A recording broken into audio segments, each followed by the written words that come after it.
onde o destino falha e monstros nascem. Se você tentou ler Tower of God e achou confuso, você não está sozinho. Quase todo mundo que conheço que tentou essa obra teve o mesmo momento. Aquele ponto específico onde você para, olha para a tela e pensa: o que está acontecendo aqui?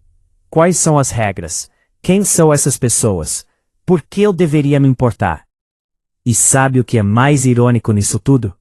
Esse momento de confusão é exatamente onde a maioria das pessoas desiste. E é exatamente antes de a obra se tornar algo verdadeiramente extraordinário. Fala galera, bem-vindo de volta ao canal. Nessa série a gente já passou por 4 obras muito diferentes entre si. Do espetáculo visual de Solo Leveling, à densidade recompensadora de Omniscient Reader. Do potencial desperdiçado de DB8, a power fantasy eficiente e sem pretensão de Nano Machine. Cada episódio trouxe uma perspectiva diferente sobre o que o manhwa pode ser, quando funciona, e quando não funciona. Hoje a gente chega em um território que é diferente de todos esses. Uma obra mais antiga. Uma obra que não foi construída para ser consumida rapidamente.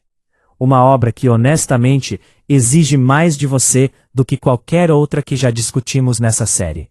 Hoje a gente fala sobre Tower of God. E eu preciso começar com uma confissão. Eu quase desisti dessa obra. 2 vezes. Na primeira tentativa, abandonei depois de alguns capítulos, achando que era confuso demais.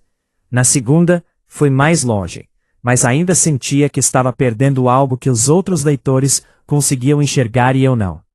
Na terceira tentativa, eu finalmente entendi. E o que eu encontrei do outro lado dessa curva de entrada foi um dos universos mais ricos, mais ambiciosos e mais singulares que o formato manhwa já produziu. Esse episódio é para quem está na primeira ou segunda tentativa, para quem dropou, para quem está em dúvida, porque eu posso ter acabado de descrever a obra que vai mudar a sua relação com o gênero, se você der a ela o que ela pede. Tower of God é um manhwa coreano criado por um autor conhecido pelo pseudônimo SU, Slave in Utero. Publicado desde 2010 na plataforma Webtoon, é uma das obras mais longas e mais aclamadas da história do formato. Em 2020, ganhou uma adaptação em anime pelo estúdio Telecom Animation Film, que trouxe a obra para um público ainda maior, com resultados mistos, mas com o mérito inegável de ter apresentado Tower of God para pessoas que jamais teriam chegado ao manhwa original. A premissa começa de forma deceptivamente simples. Um menino chamado Bam, que significa noite em coreano, viveu sua vida inteira em um lugar escuro e isolado, sem memórias de onde veio, sem família, sem propósito. A única coisa que ele tinha era Rachel, uma garota que encontrou, que se tornou sua única conexão com o mundo, sua razão de existir. E então, Rachel sobe a torre.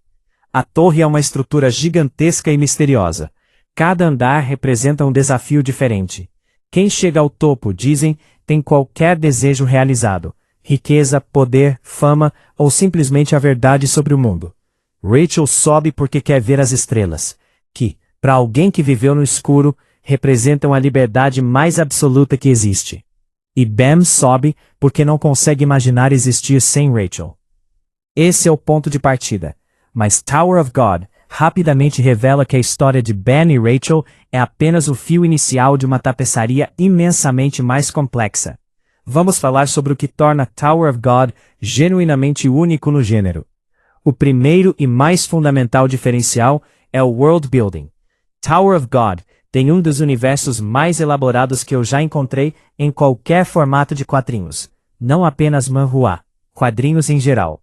Cada andar da torre tem suas próprias regras, sua própria cultura, suas próprias espécies e facções políticas. O sistema de poderes, baseado em energia chamada Shinsu, tem uma lógica interna complexa e consistente, que vai sendo revelada gradualmente, criando a sensação de que você está aprendendo sobre o mundo real, não apenas seguindo regras de jogo inventadas pelo autor quando a narrativa precisa.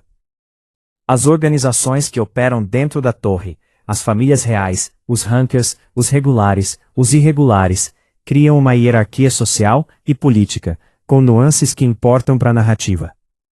Decisões tomadas por facções têm consequências. Alianças e traições têm peso. O universo existe de forma independente do protagonista, e isso é algo raro e precioso. O segundo diferencial é o protagonista. Ban é fundamentalmente diferente do padrão que domina o gênero. Ele não é forte. Ele não é estrategicamente superior. Ele não tem um sistema que o torne especial desde o início. O que ele tem é uma qualidade raramente valorizada em protagonistas de manhwa de ação. Ele é genuinamente bom. Não ingênuo, bom. Existe uma diferença crucial. Ban faz escolhas difíceis, enfrenta traições, perde coisas importantes, e ainda assim mantém um núcleo moral que não é fraqueza, é escolha consciente.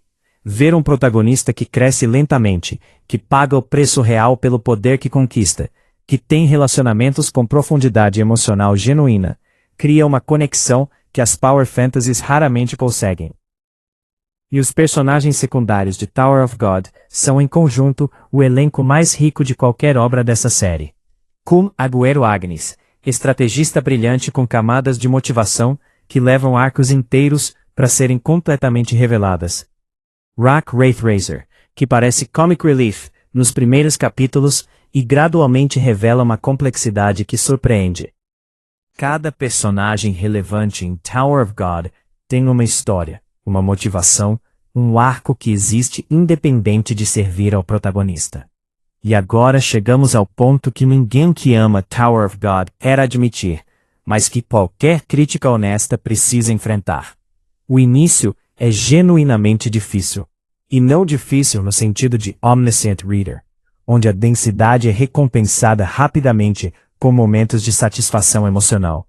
Difícil no sentido de que as regras da torre são introduzidas de forma fragmentada. Os personagens aparecem em quantidade que dificulta o investimento inicial. E o ritmo dos primeiros arcos exige uma paciência que vai contra tudo que o formato manhwa moderno treinou o leitor a esperar. S.U. escreve como alguém que está construindo um universo para durar décadas, porque está. Mas essa ambição tem um custo imediato na experiência de entrada. Você sente que está montando um quebra-cabeça cujas peças ainda nem chegaram todas. O segundo problema é a irregularidade de ritmo ao longo da obra. Tower of God tem arcos absolutamente deslumbrantes, momentos que ficam gravados na memória de qualquer leitor. Mas tem também passagens onde a densidade de informação e a quantidade de personagens simultâneos criam uma sensação de peso que testa a disposição até dos leitores mais comprometidos. E existe o terceiro ponto que precisa ser mencionado. As hiatos. S.U. tem histórico de pausas prolongadas na publicação, o que ao longo dos anos criou momentos de desconexão narrativa que qualquer leitor de longa data sentiu. Isso não é culpa da obra em si, mas faz parte da experiência real de acompanhar Tower of God, e seria desonesto não mencionar. Agora, onde Tower of God se encaixa nessa série? Em termos de profundidade de world building, Tower of God está em uma categoria própria. Nenhuma obra que discutimos até agora chega perto da complexidade e da consistência do universo construído por S.U. ao longo de mais de uma década de publicação. Em termos de protagonista, divide o primeiro lugar com Omniscient Reader, mas por razões completamente diferentes. Kim Dokja é fascinante pela inteligência e pelo conhecimento. Bam é fascinante pela humanidade e pelo crescimento genuíno. São duas filosofias diferentes de como construir um personagem principal que funciona.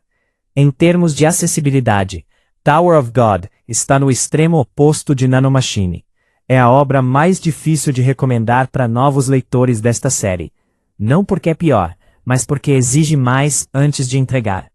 Enquanto outros manhwas focam em ação como principal motor narrativo, Tower of God foca em construção de mundo, política e desenvolvimento de personagem. A ação existe, e quando acontece, tem peso real, porque você se importa com quem está envolvido. Mas ela é consequência da narrativa, não o produto que a narrativa existe para entregar. É uma distinção que parece pequena, mas muda completamente a experiência de leitura. Então, Tower of God ainda vale a pena hoje, em 2026? Sim, com mais convicção do que qualquer outra obra que discutimos nessa série, mas também com o aviso mais importante de todos. Você vai querer desistir. Provavelmente mais de uma vez. Vai ter momentos onde as regras parecem arbitrárias, onde os personagens são muitos para acompanhar, onde o ritmo parece ter parado completamente. Não desista nesses momentos, porque Tower of God é uma obra que recompensa o leitor que permanece de um jeito que poucas obras em qualquer mídia conseguem. O investimento inicial alto cria uma base de conexão com o universo e os personagens que, quando a narrativa começa a usar essa base, e ela usa com precisão cirúrgica, nos momentos certos, produz impacto emocional de uma intensidade que você não vai encontrar em obras mais acessíveis. Tower of God não é perfeita. O ritmo irregular e as dificuldades de entrada são problemas reais, não desculpas. Mas é uma obra que tem algo genuíno a dizer sobre amizade, sobre propósito, sobre o preço da ascensão e o valor do que você deixa para trás no caminho. Em um gênero saturado de protagonistas que querem ser os mais fortes, Tower of God tem um protagonista que sobe a torre porque não consegue deixar alguém para trás. E isso, no final das contas, é uma história que vale qualquer curva de aprendizado. Agora me diz nos comentários, você dropou Tower of God em algum momento? Ou foi até o fim? E se dropou, em qual arco foi? Porque eu tenho quase certeza que tem um ponto específico onde a maioria das pessoas abandona. E eu quero confirmar essa teoria com vocês.